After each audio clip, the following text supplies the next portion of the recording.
En fait, le foot, c'est du bouche à oreille. Hein. Ouais. Le foot, c'est du bouche à oreille et bah, pour moi, pour entrer dans ce milieu-là, faut vraiment avoir les crocs. C'est un monde de requins et si t'as pas la dalle, bah, tu n'y arriveras pas. Il fait son premier match en Ligue des Champions, titulaire, premier match, premier but. Ah oui, avec Bref. Waouh, incroyable. Je sais pas, mais franchement, quand je l'ai vu, j'ai eu la chair de poule. Je me dis, waouh, c'est Snoop Dogg. Franchement, j'ai eu les frissons. Tu sais, genre, il arrive, lui, il dégage une aura. À Lyon, Lyon, j'hésite. Je déteste Lyon, mais par contre, Paris, maintenant, ils ont gagné la Ligue des Champions, c'est très bien. Voilà, il n'y a plus aucune rivalité. Et du coup, on discute entre collègues. Et je vois un mec passer. Et je le regarde, je dis, mais c'est Noah Lyles.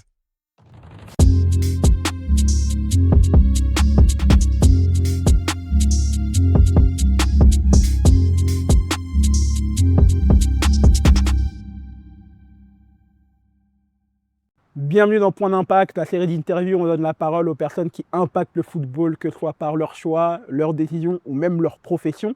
Et justement, aujourd'hui, on est avec Antoine pour présenter l'émission à deux. Et on est surtout avec un invité, Thomas Sayar. Thomas, Bonjour les gars. comment tu vas Thomas? Ça va très bien, et vous? Ça va nickel. On est là, hein. Là, on se retrouve dans un décor, à nouveau, 4e épisode, 4e nouveau décor. Là, on est dans une gare un peu emblématique, la gare de Lyon. Mais dans un contexte en plus où il n'y a pas grand monde, du coup on va en profiter pour un bon épisode chill. Ouais. On peut limite dire qu'on l'a privatisé. Ouais, c'est ça, on est tranquille. Un plaisir de te recevoir Thomas. Merci aussi. Petite question avant déjà pour bien commencer l'interview, pour qu'on apaise un peu la situation. Est-ce que tu supportes un club en particulier? Pour qu'on sache, parce que lui il est de l'OM, moi du PSG. Tu peux faire un heureux et un mec moins heureux aussi. Je vais te décevoir, hein. Moi je suis pour l'Olympique de Marseille. Putain. Merci. Ça va faire. Et sur 4 interviews, on a déjà 3 pour l'OM. 3-1, c'est dur, c'est dur. Manique, je t'apprécie beaucoup, mais là, les prochains seront des Parisiens. On va essayer. Thomas, comme pour chaque invité qui vient dans notre émission, est-ce que tu peux nous faire la fiche métier? Qu'est-ce que tu fais concrètement dans le monde du foot, autour du foot? Qu'est-ce que tu fais? Moi, je suis créateur de contenu sportif et je fais de la gestion d'image pour des sportifs, pour des clubs, pour des agences. Et quand c'est comme ça, qu'est-ce que tu fais toi quotidiennement pour un joueur ou une joueuse? En gros, moi, ce que je vais faire, c'est que je vais créer du contenu, que ce soit un match day ou un visuel pour une annonce, une vidéo pour un but marqué. Je fais ça aussi pour des clubs. Je travaille avec un gros club en France et des sélections. Un sélectionneur. Ouais, super stylé, mais du coup, quand tu dis que tu travailles pour les clubs, c'est sur quel format présent, sur quel canal, sur quel réseau en fait? Principalement sur Instagram parce que c'est là où tous les clubs sont et c'est ce qui marche le mieux. Hein. Oui, clairement. Ouais. Et du coup, est-ce que tu peux déjà nous présenter ta structure? Outside Game. Outside Game, ouais. Donc c'est quoi exactement? Enfin, est-ce que tu peux nous la présenter? C'est une agence de communication sportive qui est en phase de lancement. On est 2 à travailler dans cette agence. Donc moi, je m'occupe plus de la partie création de contenu, community management et ma collaboratrice, elle s'occupe de tout ce qui est partenariat, de la recherche de sponsors pour les joueurs et les joueuses. Okay. Ah, donc vous êtes bien répartis les tâches? Ouais, c'est ça. Ok, c'est bien, ça c'est bien organisé en plus. Surtout que tu commences. Ah, le bordel. Et du coup, est-ce que de par ton expérience, tu t'es dirigé vers ce milieu-là parce que tu étais déjà, t'as toujours aimé la création de contenu ou c'est vraiment t'aimais le foot, donc tu voulais faire de la création de contenu dans le foot? Non, même pas. J'ai commencé vraiment par hasard. En fait, j'ai un ami que j'ai rencontré à l'école et qui maintenant on est vraiment, on est liés d'amitié et lui il travaille déjà dans le foot. Et un jour il m'a dit, est-ce que ça te plairait de faire de la création de contenu pour les joueurs avec qui je les contacte? Moi je lui ai dit je veux bien. Mais par contre, j'ai zéro connaissance, j'ai zéro compétence. Et il m'a dit, t'inquiète pas, tu vas apprendre sur le fil et tout. Et j'ai commencé à faire des visuels. Franchement, ils étaient, quand je les regarde maintenant, ils étaient cataclysmiques. Ouais. Et maintenant, franchement, je suis grave fier d'où je suis en arrivé. Parce que maintenant, j'ai travaillé avec un joueur qui a fait la Ligue des Champions. J'ai travaillé avec des joueurs de Ligue 2 et tout. Donc franchement, je suis trop fier. C'est une belle évolution. Mais c'est à force de faire, toi, de ton côté Ouais, c'est ça. Et en fait, j'ai tout appris en autodidacte. Donc, tu sais, je regardais des vidéos sur YouTube. J'ai commencé comme ça au début. J'avais même pas Photoshop. Je travaillais avec Photopea, qui est une alternative à Photoshop. Franchement, j'ai tout appris tout seul. Et c'est ça qui me rend fier. Franchement, déjà, même quand on voit nous tes photos, oui, c'est très stylé. Effectivement. Franchement, sur le coup, une petite question, mais Photoshop, t'as appris ça en combien de temps à maîtriser le truc? Parce que c'est pas évident du tout, hein. Je pourrais même pas te dire parce qu'en fait, j'apprends tous les jours. Je regarde toujours, tu sais, en plus maintenant avec l'IA qui arrive, qui est intégré à Photoshop. C'est fou ce que tu arrives à faire et bah, j'apprends tous les jours. Je regarde des tutos, je regarde les tutoriels qui sont présents sur Photoshop directement. Franchement, j'apprends tous les jours. Pour en revenir plus sur le foot, est-ce que du coup, tu as des noms de joueurs ou de joueuses pour qui tu travailles à nous donner? Je peux t'en donner un ou deux. Je travaille avec Julien Le Cardinal qui joue T'es au RC Lens. qui était au RC Lens, qui était à Brest et qu'ensuite maintenant qui joue à l'AS Saint-Etienne. Et il y a Clément Bulmas qui joue à FC Annecy. Ok, Donc voilà, qui est meilleur passeur, je crois, de Ligue 2. excellent. Ok, Voilà. excellent. C'est trop cool. Bah ouais, ça veut dire que tu dois souvent faire des affiches, toi, de but ou match day pour ces joueurs-là. Ouais, franchement. surtout le Cardinal. Il fait, j'ai une anecdote pour ça. Il fait son premier match en Ligue des Champions, titulaire, premier match, premier but. Ah oui, avec Brest. Waouh, incroyable. En plus, le match se joue pas à Brest, se joue à Guingamp. Lui, il est originaire de là-bas. Donc c'était mais la folie. Ouais, toutes les- C'est enchaîné. Ouais. C'était mais n'importe quoi. C'était n'importe quoi. Pour revenir, on va dire, en fait, la question, t'as un peu déjà répondu, mais comment ça t'est venu cette passion? Enfin, comment tu t'es dit, là, je veux être community manager pour des joueurs, en gros? C'est... En fait, je pense que c'est au fil du temps. Tu sais, quand j'ai commencé la création de contenu et tout, je me suis dit, ça me plaît. Et au fur et à mesure des années, enfin sur les 2 ans, je me suis dit en fait c'est ça que je veux faire. Et maintenant j'en vis pas à plein temps, mais franchement c'est ce que je veux faire et j'espère être un jour l'une des références dans ce milieu-là. C'est ça, hein, On croise les doigts. de toute façon, tout business est dur à commencer au début, mais Ouais. une fois que tu l'as, enfin... C'est ça. Bah, Donc, déjà, tu as déjà fait des gros noms. Et c'est ça qui est cool, c'est que tu as aussi Ouais. une belle évolution. Comment elle est née l'idée de Outside Game? Le fait, vu que toi, tu as commencé en tant qu'indépendant et qu'après, du coup, tu t'es mis avec quelqu'un d'autre pour créer justement Outside Game, c'est venu d'où? Je me dis en fait que en gros c'est comme un aboutissement. Je me dis j'ai commencé en indépendant tout seul à faire de la création de contenu, enfin seulement des visuels. Et je me dis qu'en créant une structure, déjà tu gagnes en Notoriété. notoriété, c'est ça. Et j'avais envie de monter aussi une agence de communication, donc c'est pour ça que j'ai créé Outside Game. Ouais, pour toi, c'était la suite Ouais, logique de ce que c'est tu ça. faisais en fait. Ouais, c'est un aboutissement C'est pour ça. paraître plus pro aussi. C'est ça. Ok. Ok. Et c'est du coup à côté, tu as une deuxième activité? Au début, j'ai pas que fait, j'ai pas que fait du foot. Je travaille avec une association étudiante sur la précarité alimentaire des étudiants. Donc là, j'ai fait des flyers, j'ai fait des kakémonos, donc j'ai fait un peu de ça. J'ai fait ça et c'est tout en fait. En fait, j'étais en train de réfléchir, mais non, en fait, C'est déjà très très bien, du coup. Ouais, Ouais, c'est tout. non, non. en fait, j'étais en train de repenser. J'ai quand même un parcours scolaire. Ouais. J'ai fait une école de commerce, un bachelor. Et ensuite, je suis allé en alternance, en master, dans un centre sportif de haut niveau, donc ça s'appelle Atletica. Et là, en fait, pendant les Jeux Olympiques, on a accueilli la délégation américaine. Ok. Ah, waouh. Ok. Je faisais de la création de contenu pour ce centre et avec la délégation américaine. J'avoue, stylé. Donc, du coup, moi, j'étais là. Du coup, moi, j'étais avec l'appareil photo, j'allais voir les sportifs et tout, je les prenais en photo, j'allais avec ma collègue, on allait les interviewer. Et franchement, c'était le rêve. Quand tu es passionné de sport, mais c'est le rêve. En plus, on a eu Snoop Dogg qui est venu. Franchement, quand j'ai vu Snoop Dogg, c'était la. Il était drogué ou totalement Je sais pas, mais franchement, quand je l'ai vu, j'ai eu la chair de poule. Je me dis, waouh, c'est Snoop Dogg. Franchement, j'ai eu les frissons. Et tu sais, genre, il arrive, lui, il dégage une aura. Et franchement, mais il est tellement drôle. Et en vrai, il est tellement simple, ce mec. En vrai, il a tout compris à la vie, j'ai l'impression. Mais ouais, et C'est vraiment bis en prise de tête.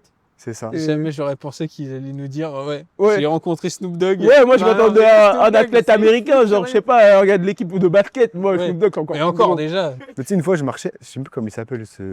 Il fait du 100 mètres. Ah, je suis un malade. Noah Lyles. Noah Lyles, Ah pile. ouais. J'étais en train de marcher, puis en fait je partais voir leur entraînement parce qu'on m'avait dit qu'ils s'entraînaient à 10h, donc du coup je partais. Et du coup on discute entre collègues et je vois un mec passer et je dis rien, je dis mais c'est Noah Lyles. Ouais, c'était bien lui, il passait. Mais là, les JO, j'ai l'impression que c'était le moment dans Paris où tu pouvais croiser n'importe qui connu. Enfin, t'avais le monde entier qui était à Paris à ce moment-là, donc franchement, c'était La n'importe. régalade en plus, du coup, si toi t'as pu en profiter. Bah ouais, franchement quand t'es pas. Moi je suis vraiment un passionné de sport, enfin plus le foot. Oui. Mais quand tu as l'opportunité de travailler dans des événements comme ça, enfin moi j'avais vraiment envie de travailler pour les Jeux, par n'importe quel biais. En plus j'ai travaillé dans le domaine que je voulais, avec l'une des délégations les plus fortes au monde, franchement. Il Non, vous mais c'est rappelait, je sais vrai, pas c'est combien vrai. de médailles. Et en plus, ce qui est cool, c'est qu'eux nous donnaient des billets pour aller voir les épreuves. Ah, waouh. Donc franchement, c'était vraiment cool. Et du coup, t'es allé voir quoi comme épreuve? Je suis allé voir du rugby fauteuil, je suis allé voir la natation, je suis allé voir du foot. Et une fois, il y avait le BMX. Ah ouais. Et en fait, quand on nous passe les places, on se dit, bah c'est cool, c'est à Paris, on se presse pas. Mhm. Et on regarde les billets, on voit ça à 50 ans en Yvelines. Ouais, oui. C'est ça. Et du coup, moi, j'étais à Eubonne, donc c'était là, c'est là-bas. Et il fallait 2 heures pour y aller. Et en plus, c'est le moment où les Français, ils font premier, deuxième, troisième. On était dégoûtés. Ah oui, avec les Oh. trois qui te... Ouais, c'est ça. T'as pas pu y aller? Bah non, du coup, on n'est pas allé. Et ouah, j'étais dégoûté. Eh, tu vois, ça là, dégoûté. Mais du coup, vu que pour se recentrer sur la création de contenu, en gros, une affiche, pour un joueur, comment ça se crée de A à Z? Pour les pros de Photoshop ici, est-ce qu'ils vont se reconnaître dans ton processus créatif? J'espère. Moi, en gros, ce que je fais, c'est que déjà, je récupère les photos des joueurs. Ensuite, je regarde ce qui se fait sur les réseaux. Bon, j'essaie de suivre les trends un peu pour suivre le mouvement. Et après, j'assemble les photos. C'est toujours de prendre un élément de la ville, ou que ce soit le stade, les supporters, pour toujours rajouter un côté émouvant à l'affiche, pardon. Et après, je les assemble, c'est d'ajouter quelques formes, des effets. Et voilà. Et après, je pense, pour compléter la question, ça me prend entre 1 heure, 1 heure et demie de De montage. montage. Ou alors vraiment, quand j'essaie de faire vraiment un truc pointilleux, vraiment quand c'est pour une annonce, j'essaie de faire un truc vraiment, vraiment, vraiment top. Je pense 2-3 heures. 2-3 heures. Genre un match day, c'est 2-3 heures. Gros. Ouais. Ouais, quand j'essaie de... un match day, je pense que maintenant, je peux te le faire entre 1 heure et demie, entre 1 heure et 1 heure et demie. Au début, je mettais 1 heure et demie, 2 heures pour le faire. Et tu vois, il y a pas longtemps, il y a une trend qui a été faite avec Lego. Oui. Je sais pas, moi, j'ai vu ça et je me suis dit, pourquoi pas la reprendre. Donc, du coup, j'ai pris le joueur et avec l'IA de Photoshop, je lui ai dit, est-ce que tu peux me mettre ce joueur-là en Lego? Et moi, après, j'ai fait tout le décor. J'ai joué avec les lumières et tout. Mais voilà, c'est comme ça que je l'ai fait. Et par exemple, comment ça se passe pour le démarchage en fait? Est-ce que c'est les joueurs ou des clubs qui te contactent? Comment tu as fait en gros pour passer, on va dire, ce cap-là? En fait, au début, c'est grâce à mon ami qui m'a fait connaître le joueur Julien Le Cardinal. Et en fait, c'est maintenant, après, en fait, le foot, c'est du bouche à oreille. Hein. Ouais. Le foot, c'est du bouche à oreille. Et pour moi, pour entrer dans ce milieu-là, faut vraiment avoir les crocs. C'est un monde de requins. Et si t'as pas la dalle, tu n'y arriveras pas. Donc moi, je force, j'essaie. De toute façon, j'envoie des messages pour contacter les joueurs, les agences, les clubs. Mais c'est que comme ça que ça marche. Ok. En termes de contenu, c'est quoi qui marche le mieux? De ce que tu fais toi, c'est quoi qui marche le mieux? Ce qui marche le mieux pour moi, c'est les annonces transferts quand un joueur passe d'un club à un autre. Souvent après, ça dépend du club. Ouais. Mais quand je vais reprendre le même, hein, Julien Le Cardinal, quand il passe qui part à Brest, qui a une petite communauté, donc déjà ça parle un peu. Mais quand après il va à la Saint-Étienne, là ça explose parce que là-bas les supporters, c'est un club Oui. avec de l'engouement et voilà. Donc non, pour moi c'est les annonces transferts qui fait la différence. C'est trop stylé, c'est-à-dire t'es en concurrence directe avec Fabrizio Romano et tout ça sur Instagram. mais c'est tranquille. Parce que Fabrizio Romano, lui, Il annonce. lui, il annonce. Et pour moi, lui, c'est un mec qui influence vraiment les transferts. Parce que lui, s'il donne une info, vu que c'est la référence, tout le monde va le suivre. Ouais. Oui. De toute façon, quand tu vois ces chiffres-là sur les réseaux, Dès qu'il y a une annonce, c'est. C'est here we go.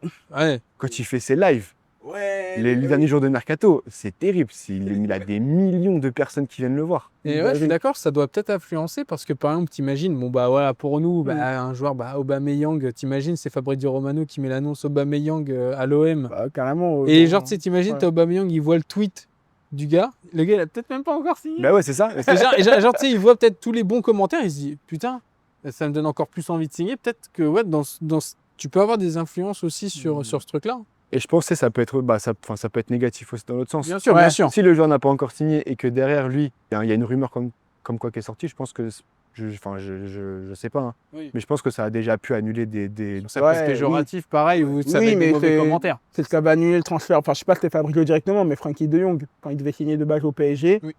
Enfin, sa copine, elle a mis une photo en story de la Tour Eiffel. Les dirigeants du Barça, ils ont direct vu. Après, elle a supprimé sa story juste après. Mais les dirigeants du Barça, ils ont vu, ils ont refait une dernière offre à la dernière minute, justement pour que Frenkie de Jong rejoigne le Barça. C'est comme ça que ça s'est fait. Mais de base, il devait être joueur du PSG. Et ce transfert-là, je m'en suis jamais remis. Parce qu'à ce moment-là, il était à son prime, mais bon. Il était vraiment fort à ce moment-là de Jong.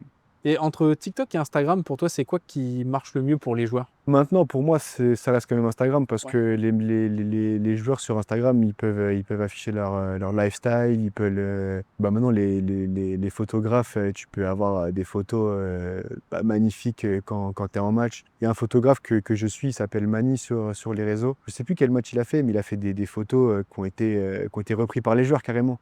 Donc, du coup, les joueurs repostent dans leur story ou ils les reprennent pour les poster sur leur feed Insta. Donc, pour moi, c'est Insta qui marche.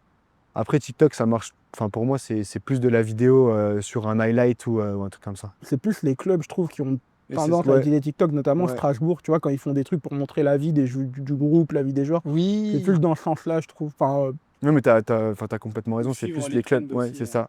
Lyon, pour le coup, ils le font très bien. Lyon, ils font les trends. Ils sont à la page, on va dire. Oui. Et ils font beaucoup de trends et ils montrent beaucoup comment ça se passe dans la vie du club. Ils montrent les entraînements. Et c'est ce qui marche. Hein. Et le FC Versailles aussi, ils le font. Ouais. Et franchement, Oui. ça marche beaucoup. Et moi, ça me fait beaucoup rigoler. en C'est plus, j'aime bien leur DA. Je sais pas ce que toi t'en penses, mais leur DA, elle est plutôt cool. Hein. magnifique. Mais c'est les clubs de Paris en ce moment, en termes de DA, ils se mettent tous au niveau. Hein. Mais il a raison, même Lyon, parce que même moi, tu vois, ça me tombe sur mon feed TikTok alors que je suis pas du tout pour eux, clairement. Mais tu sais, le fait de voir tel joueur, genre, tu sais, dans son suivi quotidien ou dans le centre d'entraînement, voir tout le monde, tu te dis, putain, c'est cool. Ouais. Parce que ça simplifie la chose que le fait d'idéaliser les joueurs. Et pareil pour FC Versailles, genre, tu sais, j'aime bien la trend de c'est contre qui est le meilleur joueur que tu as joué. Ouais. Ouais, Ça, ça c'est d'or. Ça, c'est des trucs cool, C'est genre. des trucs cool. C'est des joueurs, limite, tu connais même pas leur nom, sans manquer de respect à qui que ce soit, mais tu connais pas. Et ah putain, il a joué contre un tel. Ah Ça, c'est putain, vrai. il a joué Ouais. contre un tel. Mais ils ont fait des vrais trends de TikTok, par contre, qui sont cool à regarder. Et ça, Même pour des plus petits clubs. Et après, après, je sais que on est pour l'OM. Hein. Oui. Mais Marseille le fait pas. Mais après, Marseille, ça reste quand même un club à part. Donc si tu rentres dans l'intimité du club ou quoi, déjà que c'est le club, Chaque c'est chaud. déjà que ce qui se passe en ce moment, c'est la guerre, c'est n'importe quoi. Donc si tu rentres encore plus dans l'intimité, après moi ce qu'ils ont fait, le documentaire là sur la saison dernière, Ouais. j'ai trouvé ça exceptionnel. Oui, Ouais. mais il est pas fini. Il n'est pas fini, mais par contre s'ils le font sur cette saison, je pense qu'on va bien rigoler. On va bien rigoler. Oh la saison 2. Oh. Ça sera encore meilleur que la une. Est-ce que les joueurs, même je dirais peut-être les agents des joueurs, est-ce que quand ils te laissent carte blanche pour un visuel ou tu as souvent des validations à faire passer? Enfin, c'est comment ça se passe? Non, j'ai souvent carte blanche auprès des joueurs. Après, pour le club avec qui j'ai travaillé, bon, c'est Marseille. Ok? Attends, moi je dis ok, mais en faux de ouf, moi je savais pas, moi. Tu as travaillé pour l'OM, gros? Ouais, en vrai, je vais vous raconter l'anecdote. Bah oui, Vas-y. s'il te plaît. Il y a une page OM fan qui s'appelle Peuple Bleu et Blanc. Oui, Ah, bah oui, oui, oui. ouais. Du coup, moi, je voyais les visuels qui sortaient et je me suis dit, attends, je vois, c'est souvent des graphistes qui sont différents. Donc, je me dis, pourquoi pas. Et un jour, c'était Marseille-Lille, je fais un puzzle en mode avec un sapin de Noël, des boules, un peu dé à Noël parce que c'était la période de Noël. Ah ouais. Et je leur envoie. Et ils me répondent, là je ne m'attendais à aucune réponse, ils me répondent, ils me disent ouais désolé, on a déjà un graphiste pour ce match-là. Toi si tu veux, on peut te recontacter pour un autre match. Je me dis moi c'est ok, c'est parfait. Donc du coup quelques mois après, ils me recontactent pour le match, c'était Marseille-Saint-Etienne je crois en Coupe de France. Et là eux m'ont donné un brief. Ils m'ont dit, ils ont repris un visuel que j'avais fait. Ils m'ont dit nous on aimerait bien que tu reprennes ce visuel-là. Et après, eux, ils m'ont donné les photos des joueurs et après, moi, j'ai fait mon visuel. Et ils l'ont remis en story. Ça, c'était la première fois. Donc, du coup, je n'étais pas encore en collab avec eux. Après, j'en ai refait un avec eux. Mhm. Comme par hasard, c'est retombé sur Marseille-Saint-Etienne. Ok. Donc, je me suis dit trop bien. En plus, on avait gagné. Je me suis dit, j'ai leur porte-chance. Du coup, je refais pour Marseille-Saint-Etienne et cette fois-ci, j'étais en collab avec eux. Donc, du coup, je vois la petite notification Twitter, Peuple Bleu et Blanc vous a identifié. J'étais déjà content, franchement. Ah ouais, tu m'étonnes. En tant que supporter, t'es grave content. Mais après, quand j'ai vu que l'Olympique de Marseille a repartagé le truc en story, là, je me suis dit non, c'est un truc de fou. c'est une dinguerie. C'est un truc de fou. Et en plus, je vois les likes, t'as tous les joueurs qui like et tout. Franchement, j'étais mais aux anges. Je me suis dit, c'est pas possible. Je pense que c'est la valorisation pour un graphiste, un travail sur lequel tu passes du temps, C'est ce que j'allais qui est dire. valorisé par des gars. Parce que comme tu as dit, tu t'attendais pas. Bah non, je m'attends à rien. Et au final, en fait, bah, comme j'ai dit, tu sais, faut travailler, il faut toujours avoir la dalle. Ouais, faut jamais s'arrêter, faut jamais s'arrêter. Et tu vois, pour eux, c'est que des likes, mais nous, enfin, genre, tu vois, même moi, je suis content pour eux. Enfin, genre, je trouve ça hyper, bah, c'est gratifiant de fou parce que bah, c'est peut-être, genre, tu sais, dans les objectifs de travailler avec des joueurs, C'est ça. des clubs et tout. Ah, là, t'as coché toutes les cases. Bah ouais. Et en plus, quand c'est ton club de cœur, Oui, bah, c'est encore mieux. Bon, pour le club de cœur, ok. Mais non, mais en vrai, c'est cool comme objectif. Mais du coup, là, vu qu'on a parlé des choses positives, parlons des choses, entre guillemets, négatives. Est-ce qu'un joueur ou un club t'a déjà refusé un visuel? On m'a pas refusé. En fait, quand Julien Le Cardinal était encore au Paris FC, Lens doit faire un transfert parce que les deux défenseurs centraux se pètent. Et donc du coup, ils font Julien Le Cardinal en joker médical. Donc du coup, c'est un transfert qui se fait archi vite. Et moi, on m'appelle, on me dit ouais, Julien Le Cardinal, on va signer au RC Lens. Il faut que tu nous sortes un visuel. Lui, par contre, ce qu'il veut, c'est la photo avec le maillot. Sauf que moi, j'avais pas encore les photos, récupéré les photos. Donc du coup, je me dis ça va être compliqué. Et donc du coup, moi, j'arrive à récupérer les photos assez rapidement. Après, moi, je fais le montage et après, j'envoie et bah, après, c'est passé. ok. Enfin, c'est passé, ça a été validé par lui, ça a été mis sur son compte et voilà. Et ça a été un peu short niveau timing, un peu transpiré parce que bah, dans le foot, il faut vraiment être réactif et Tu dois être disponible à ce moment-là. ouais, c'est ça, il faut être disponible à tout moment, surtout quand c'est en période de transfert. Hmm. Et donc du coup, bah, en 1 heure et demie, j'ai réussi à faire le visuel et voilà. Et en plus, faire un visuel comme ça, c'était l'un des premiers que je faisais en plus. Quand je le sors, j'étais content, mais vraiment content. Mais avec le temps, maintenant, je me dis que j'aurais pu faire mieux. Ouais. Ouais, mais montre aussi que tu as une évolution. Ouais, c'est ça, c'est ça. Et est-ce que ça peut s'apparenter? Est-ce que c'est peut-être le pire brief que tu as eu de la part d'un joueur ou il y a encore pire que ça comme brief? Non, comme je t'ai dit, vraiment, j'ai pas eu de pire brief. Enfin, j'ai souvent carte blanche, donc j'ai pas de pire brief. À part cette anecdote-là, j'ai pas de. Ok. Encore, c'est pas négatif. C'est vrai que là, c'était Ouais. plus le fait de la précipitation, que tu débutais aussi. Et pour toi, on sait que tu gères des joueuses aussi. Ouais. Est-ce que tu as des différences entre gérer les réseaux d'une joueuse ou d'un joueur ou c'est exactement la même? Non, c'est exactement la même chose. Ce qui va peut-être faire la différence, c'est un joueur de Ligue 1, une joueuse de Ligue 2. C'est pas les mêmes vues, tu veux C'est pas les mêmes vues. Mais après, moi, de toute façon, quand je fais un visuel pour un joueur de Ligue 1, moi, je fais pas la différence entre Ligue 1 enfin, féminin ou masculin, ils doivent avoir la même. Ouais. Enfin, moi, j'ai ma DA, je veux garder la même pour tout le monde. Il n'y a pas de différence. Est-ce que les joueuses, elles sont plus ou moins investies que les joueurs sur les réseaux ou c'est globalement la même attente en fait? Non, pour moi, c'est la même attente. Hein. C'est la même attente. Mais là, de ce que tu me dis, c'est assez chill. Mais est-ce qu'il y a des agents qui sont impliqués vraiment dans la gestion? Ouais, bah, enfin, il n'y a pas que les agents, il y a aussi la famille, tu sais, qui ont un droit de regard. Quand c'est un jeune joueur, ils ont un droit de regard aussi sur leur fils. Mais ouais, enfin, les agents, ils ont quand même un droit de regard aussi parce que c'est par eux que ça se passe aussi. Est-ce que tu penses qu'un joueur aujourd'hui, il pourrait gérer son image sans réseaux sociaux? Ouais, c'est possible. Bah, quand tu vois un joueur comme Hugo Lloris, il a une carrière de Coupe du Monde, Coupe du Monde avec la France. Il a fait des très grands clubs, Lyon, Tottenham. Hmm. Et lui, là, quand tu regardes ses réseaux, bah, il n'y a pas forcément grand-chose. Il a une carrière de malade. Oui. C'est plus pour un joueur peut-être next-gen, Ouais. sans dire qu'il est vieux. Hein. Maintenant, je trouve que c'est mieux d'avoir c'est mieux d'avoir des réseaux parce que bah, tu peux te mettre en valeur à travers des highlights, des visuels. Et c'est ce que font les clubs maintenant. Ils sont mis à la page. La Ligue 1, il n'y a pas un seul club qui n'a pas une DA.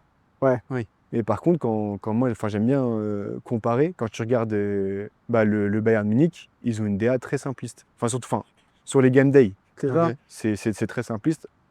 Si tu compares ça à un club comme Lorient, qui a une DA qui est magnifique. Ok. Ils ont repris des éléments de la ville, tout ce qui est la pêche au bord de mer, tout ce qui est bateau et tout. Franchement, c'est magnifique. Bayern, quand tu regardes sur Insta, il y a beaucoup de graphistes justement qui font des concepts pour le Bayern, en gros, un peu comme ça en indé, tu vois. preuve que eux, c'est vraiment pas Leur DA. leur. Et aussi, est-ce que c'est pas quelque chose qui est pas aussi développé en Allemagne? Enfin, je sais pas. Oui, c'est peut-être aussi. C'est Bah, peut-être aussi le après, cas, hein. quand tu vois tous les restants de l'Europe, ils sont quand même aussi à la page, hein. Mm. Enfin, Ouais. les autres championnats sont Les aussi très championnats à la anglais, page, j'en hein. parle même pas. Italien, le gros serpent là de l'Inter. Ouais, ça c'est. C'est un banger, hein, franchement. Quand ils le font en vidéo là, oh, Ouais. c'est incroyable. Oh là là Ça, là là. faudrait que je regarde, parce que tu vois, ça, j'ai Ah, même pas vu, ça, gros. ça, c'est quand ils font des affiches de matchs, l'Inter, mais de gros matchs, ils mettent près leur gros serpent. Oui. C'est super bien fait. Bah, sur la page Twitter de l'Inter, je sais plus, ils avaient fait ça pour. Je crois que c'est un Interjuve. Mais en gros, ils font des affiches de malades. Ok. Donc, Donc, tu vois, ça prouve que ça dépend vraiment du club ou du championnat. c'est ça. Mais du coup, est-ce que. Enfin, tu l'as un peu dit, mais l'ADA, est-ce qu'aujourd'hui, même si un joueur il a 1 million d'abonnés, est-ce que inconsciemment tu dis je garde toujours la même DA ou est-ce que tu vas quand même, mine de rien, lui donner un peu plus d'importance qu'un joueur ou une joueuse qui a, je sais pas, 10 000 abonnés ou moins, quoi? Bah, on sera. Enfin, Ah, bah, 1 million quand même, c'est un. tu seras. Enfin, moi après, enfin, je passe trop. Enfin, je te réponds, enfin, je sais pas, hein. Mais si tu donnes pas plus d'importance, je pense que tu as plus de conseils ou de regards à lui donner. Est-ce que du coup, vu que toi, tu es en lien avec bah, des joueurs et des clubs, enfin en gros, tu as déjà bossé pour eux, est-ce que les clubs demandent à leurs joueurs d'avoir une certaine présence sur les réseaux si jamais c'est des joueurs qui sont trop. Non, je pense que les joueurs enfin, font ce qu'ils veulent, mais moi après, ça m'est déjà arrivé qu'on m'ait déjà contacté par un grand club de Ligue 1 bah, pour discuter d'une publication sur un joueur. Ok. Ok. T'as le droit de nous dire ou pas? Non, je peux pas. Ok. Quand j'ai vu le petit terrain malicieux, Ouais, je peux pas dire, je peux pas dire, je peux pas dire. Parce que J'ai ça vient pas de essayé. sortir. Non, c'est passé, mais je peux pas quand même. Ah, c'est Ouais. passé? Ouais, je peux pas le. Et c'est sorti ou pas, ce truc-là? Bah, oui, enfin, le tout. Ouais. C'est sorti, mais je peux pas. Ah, c'était Ouais. pour un transfert? Non, non, Ah, ok. en fait, j'ai fait une publication, mais après, En plus, c'est qu'il a fait un truc pour Paris. Je dirais non. Moi, ça Pas ça, m'arrangerait. Thomas, pas Mais ça. en vrai, Ça, c'est parce qu'en fait, je me dis, c'était contre le Bayern en plus. Et c'était le gros match. Je me suis dit, en fait, j'ai pas envie qu'on me voit comme que supporter de Marseille. ouais. En fait, T'as raison, c'est le travail, hein, aussi. il faut, franchement, si un jour j'ai une opportunité à Paris, Bah, t'as bien gros, raison, tous c'est les normal. jours, à Lyon, Lyon, j'hésite. Lyon? Moi, je pense que. Non, parce que j'allais dire, moi, je pense que je déteste aujourd'hui autant Lyon que Paris, hein. Ouais, moi, je teste Ah Lyon. ouais? Ah ouais. Bah, j'ai aucune. Bah, Lyon, c'est. Enfin, après, moi, j'ai pas de club qui déteste en Ligue 1, mais Lyon, je les vois pas comme un club ami, mais. Bah, vous, c'est votre pote, vous. Ouais, nous, Lyon, c'est Barcola. l'ennemi, hein. Ouais. Tu sais que j'ai plus de. Enfin, je déteste Lyon, mais par contre, Paris, maintenant, ils ont gagné la Ligue des Champions, on sait très bien. Voilà, il y a plus aucune rivalité. Non, oui, parce que Ils sont dans une il y a autre les galaxie. il y a aussi les enjeux sportifs qui font qu'il n'y a plus de rivalité. Bien sûr. On Ouais. n'est plus du tout de la même gamme. Et quand on se fait fracasser, bah après, le 5-0. Ouais, en plus, pour avoir vu le match en direct au parc, d'ailleurs, c'est sur la chaîne. Ce bâtard. C'était- Ah oui, c'est vrai, oui. C'était incroyable. Enfin, attends, je vais plus revenir sur Ouais, l'interview. Mais est-ce que tu as déjà vu, bah en fait, c'est un truc qu'on a peut-être déjà vu, mais toi, de plus près, est-ce que tu as déjà vu un joueur perdre un contrat de sponsoring ou un gros contrat à cause d'une com désastreuse sur les réseaux? Non, mais je vais reprendre un exemple qui est là, hein, Greenwood. Quand Ouais. les affaires sont sorties sur lui, regarde, c'était un top player.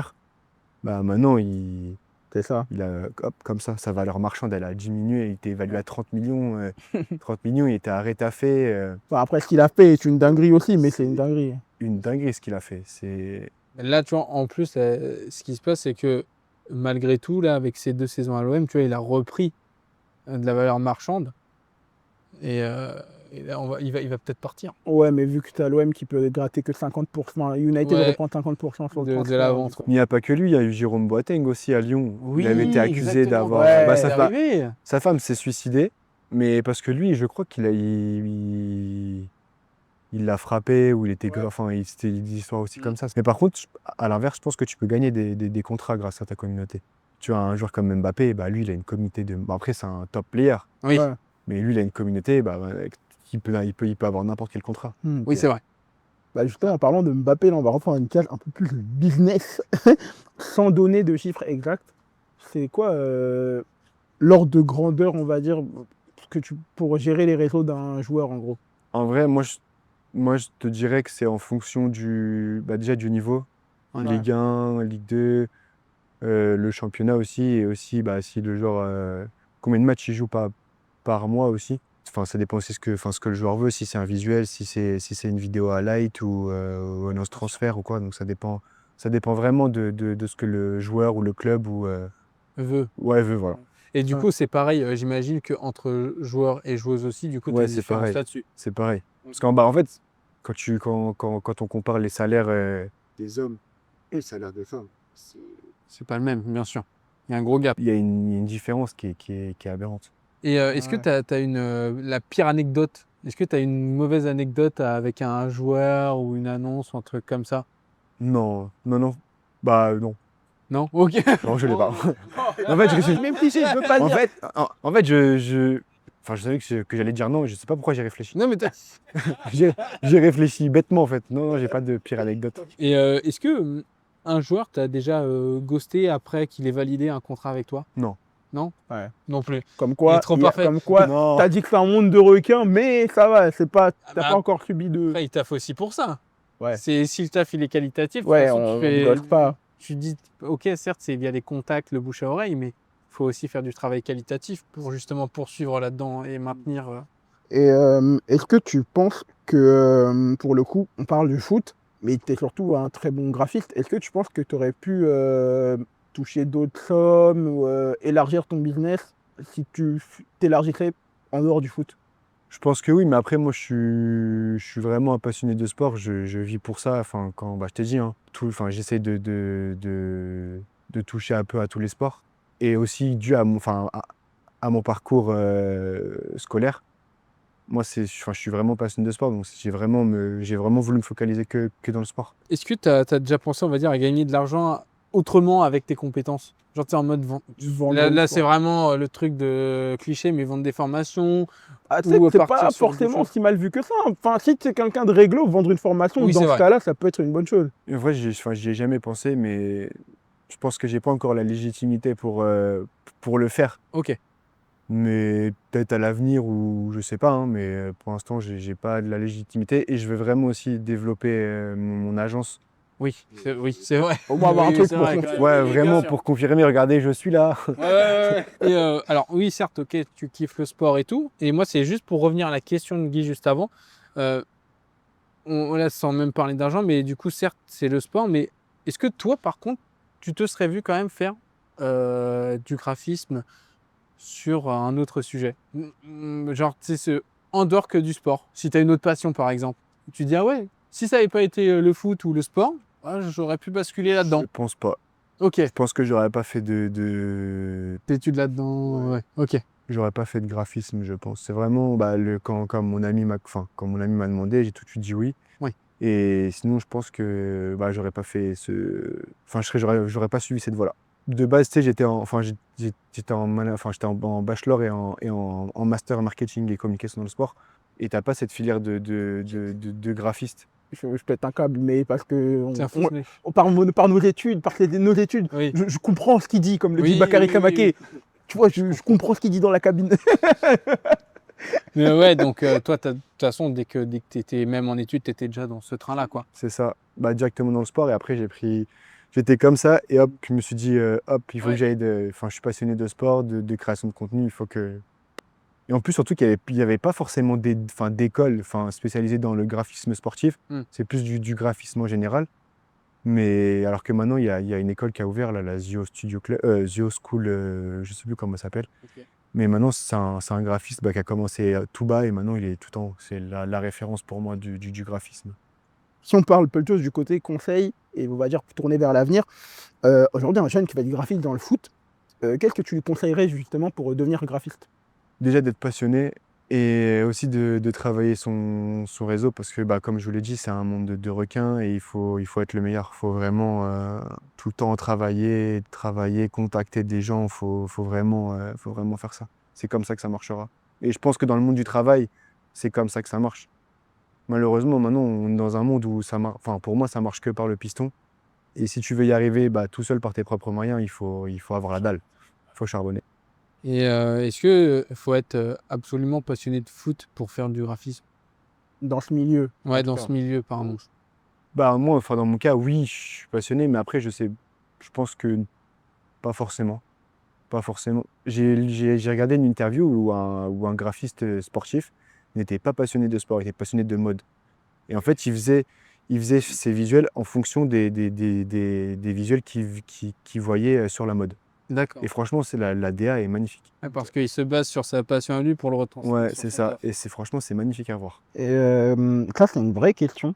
Et est-ce que Oui. pour toi, mais c'est plus un avis à toi, est-ce que pour toi, un joueur devrait publier plus uniquement du contenu pro ou il a le droit de un peu ouvrir sa vie privée? Et là, je pense notamment aux joueurs de foot comme Hugo Ekitike qui ont des deuxièmes comptes Instagram, tu sais, où justement ils montrent un peu plus leur lifestyle. Enfin, qu'est-ce que tu peux penser par rapport à ça? Enfin, c'est vraiment avis libre. Pour moi, ils peuvent montrer enfin, leur vie. Hein. C'est des hommes comme tout le monde. Oui. Et ils ont leur vie et s'ils veulent se montrer en vacances, enfin, s'ils veulent mettre des photos de vacances, moi en tout cas, enfin, moi ça me dérange pas. Et je trouve que ça apporte une autre dimension enfin, que du sport où on les voit tout le temps en vidéo en train de courir, enfin en train de jouer au foot ou marquer ou enfin voilà ou des highlights ou de s'entraîner. Alors que là, si tu les vois en vacances, au resto, photo resto ou avec enfin, des potes à eux ou sur un camp où ils s'affûtent pour la saison à venir, enfin, je trouve ça bien. Hein. Je trouve ça bien aussi. Est-ce que dans 5 ans, tu penses que les réseaux sociaux seront aussi importants qu'aujourd'hui ou est-ce que tu penses qu'on fera peut-être un petit retour en arrière? Non, je pense que ce sera tout autant important, mais avec l'IA, l'intelligence artificielle qui arrive, je pense que ce sera. Bah, je sais pas, peut-être qu'il y aura d'autres plateformes qui vont naître, Si. je sais pas. Mais non, je pense que les réseaux, de toute façon, ce sera toujours important parce que tu sais, enfin, ça permet de se mettre en valeur, les clubs. Pour moi, je pense que ça peut que gagner enfin, ce sera que bénéfique pour les joueurs, pour les clubs ou bah, pour tout le monde. Finalement. Surtout aujourd'hui, en plus, c'est dans nos mœurs, c'est dans nos Ouais, habitudes de voir des c'est ça. publications de nos clubs, de nos joueurs sur les réseaux De toute sociaux. façon, on donc, est dans une société, on peut plus, enfin, surtout à l'heure actuelle, on peut plus se permettre de juste voir une équipe jouer à la télé et basta, tu et vois. on la revoit le week-end On prochain. la revoit le week-end Ouais. prochain. Aujourd'hui, c'est un rapport qui est beaucoup plus gros que ça. C'est comme Mbappé quand il dit, à l'époque où il avait prolongé avec le PSG, il faisait sa tournée d'interview sur le plateau de TF1. Il disait aujourd'hui, je peux pas être juste un Français qui. En gros, aujourd'hui, par exemple, je dois m'impliquer même dans la vie politique du pays, tout ça. Enfin, en gros, je peux pas juste être un mec qui vient et qui rentre, qui sort et qui rentre de chez moi, quoi. Ouais. En gros, c'est ce qu'il voulait dire. Je me rappelle plus de la déclaration exacte, mais en gros, c'est plutôt pour dire ça. Oui, c'est plus qu'un joueur de foot. Ça, on en Ouais, avait c'est parlé ça. aussi avec Malik, où les joueurs de foot sont plus que des joueurs de foot. C'est ça. Et du coup, en vrai, sur cette conclusion, on va passer à la dernière partie de la vidéo, qui est la spécialité maintenant de Antoine, le Oui. yes or no. Du coup, là, c'est simple comme question. Il va te poser des questions. Tu vas simplement devoir répondre par oui ou par non. Si tu as envie de développer un peu plus, tu peux dire oui bis ou non bis. Ou non bis. Et après, à voir, tu peux développer sur le moment même ou tu veux développer un peu après. Et du coup, c'est parti pour le yes or no, les gars.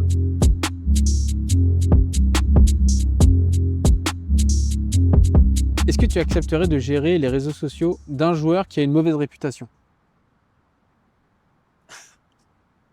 Je pense que ça dépend du choix. En plus, je vois très bien le joueur qui l'imagine. Oui. Ouais. Oui, non. Ok. Bis ou pas bis? Ouais, bis. Bis. Allez, vas-y, je t'en prie. En fait, ça dépend quelle réputation il a. Ouais. Quelle sauce, ouais, Ouais, dans quelle sauce il est. Un Greenwood, jamais de la vie, j'accepte pas. bien sûr. Un graphiste devrait-il avoir un droit de veto sur ce que publie un joueur? Non. Les réseaux sociaux tuent-ils l'authenticité des joueurs? Non, ça tue pas. Tu as déjà refusé de travailler avec un joueur ou une joueuse? Non. Les clubs devraient-ils payer pour la gestion des réseaux de leurs joueurs? Non. Instagram va-t-il disparaître dans 10 ans au profit de TikTok? Non. Tu préfères gérer un joueur inconnu passionné ou une star désintéressée? Un joueur pas connu mais passionné. Ok. Et Et dans 10 ans, est-ce que tu dois encore faire ce métier? Oui. Mais en vrai, la question, le joueur pas connu, je pense Je que ça sais dépend de la pas. notoriété aussi. en vrai, c'est dur de répondre à cette question. Parce qu'une star, ça t'apporte beaucoup. Ouais, Bien sûr. Mais s'il est désintéressé, enfin, s'il s'en fout de sa com et que tu es là juste à la limite du tiens, mais ça, C'est vite chiant. c'est vite chiant. Alors qu'un mec passionné, il dit ouais, fais-moi ça, je veux suivre ces trends-là, ouais, ça peut être cool. Bah, Ouais. En plus, aujourd'hui sur TikTok, alors moi, il y a des vidéos que j'aime bien pour finir, avant que je parte. Genre, tu sais, maintenant, tu as des caméras qui mettent au filet où tu suis des gardiens Ah faire ouais? des matchs, Ouais, alors que les ouais, gars, ils c'est sont en D5, genre comme moi, tu vois. Enfin, ils sont en D4, ils sont en R3, enfin, peu importe le niveau. Et tu vois qu'ils font des milliers de vues, des milliers de likes. Je savais pas du tout. Et moi, je me régale à ces vidéos-là. Et aujourd'hui, tu peux avoir des joueurs Liénard, Ouais, Valentin. Baliena, Ouais, de Pau. ouais. Et bah aujourd'hui, c'est pas un joueur professionnel, mais il a créé un vrai truc sur ça, sur le fait, c'est pas une star. On va dire c'est un inconnu, c'est pas un inconnu du foot, mais c'est pas un joueur professionnel. Mais du coup, il a vraiment créé cet effet-là de, même si je suis pas un grand joueur ou quoi, moi je vais créer un truc. Et peut-être que tellement il a une énorme communauté, en fait, il a créé un concept où Pau était interdit de recrutement. Et du coup, en fait, il a fait une annonce où il dit bah, venez en fait sur ma chaîne YouTube. Et en gros, les meilleurs joueurs vont être recrutés. Mais vu que les Pau n'a pas le droit de recruter, en fait, ça contrecarrie l'interdiction qu'a Pau, quoi. Ok. Du coup, en fait, c'est archi stylé. Donc, ouais, ça pour dire que même aujourd'hui, les réseaux sociaux, ça peut vraiment avoir un impact même sur les clubs de foot Ouais. qu'on connaît, quoi. Donc, Ce qui est fou aussi, quand lui fait des matchs, là, quand il jouait dans son petit club, là, enfin, des fois, il faisait des matchs, mais tu avais des milliers de personnes parce qu'il savait qu'il y avait Valentin Liénard. Et en plus, je crois qu'il jouait latéral. Et des fois, il se faisait tailler. Et des fois, enfin, quand il faisait un bon truc, personne ne répondait. Mais quand il faisait une mauvaise passe ou il ratait un contrôle, il se faisait tailler. Moi, j'aime bien le contenu qu'il fait, Valentin Liénard. Et pareil pour les vidéos de gardiens, moi je me la butasse. Franchement, c'est vraiment cool, hein, Ultra quali. ouais. Peut-être que dans quelques années, on aura, tu sais, enfin, tous les joueurs en D4, en D3, ils ont des petites caméras comme les arbitres là. Il faudrait. Bah, en vrai, pourquoi pas, hein. Parce que En vrai. ça serait super. Après, si tu tombes et que tu tombes comme ça, Tu veux que l'herbe. que la fissure de la caméra, putain. Ah, t'as les boules Plonger, après. Bon, bah, du coup, en vrai, sur ce, les gars, bah, merci déjà à Antoine déjà d'avoir co-host Point d'Impact à nouveau avec moi. On va se retrouver pour plein d'autres épisodes. Ouais. Et surtout, bah, merci à toi, Thomas, d'avoir répondu présent pour l'invitation. Bah, du coup, de toute façon, tout va être affiché dans la description, hein, que ce soit les réseaux sociaux, tout ce qu'il y a à suivre. Et bah, en vrai, merci à toi, hein. Bah, merci à vous, les gars, franchement, c'était vraiment cool. Parfait. Puis on se merci. retrouve au mois de juin. Ouais, tu vois, ouais. Mais du coup, Peut-être. bah, merci pour d'avoir suivi cette vidéo, mes dynamiteurs. N'hésitez pas à liker, à commenter, à partager, tout ça. Et nous, on se dit à la prochaine pour un prochain numéro de Point d'Impact. La série d'interview, on interviewe les personnes qui impactent le football avec leurs choix, leurs décisions ou même leur profession. Salut à tous!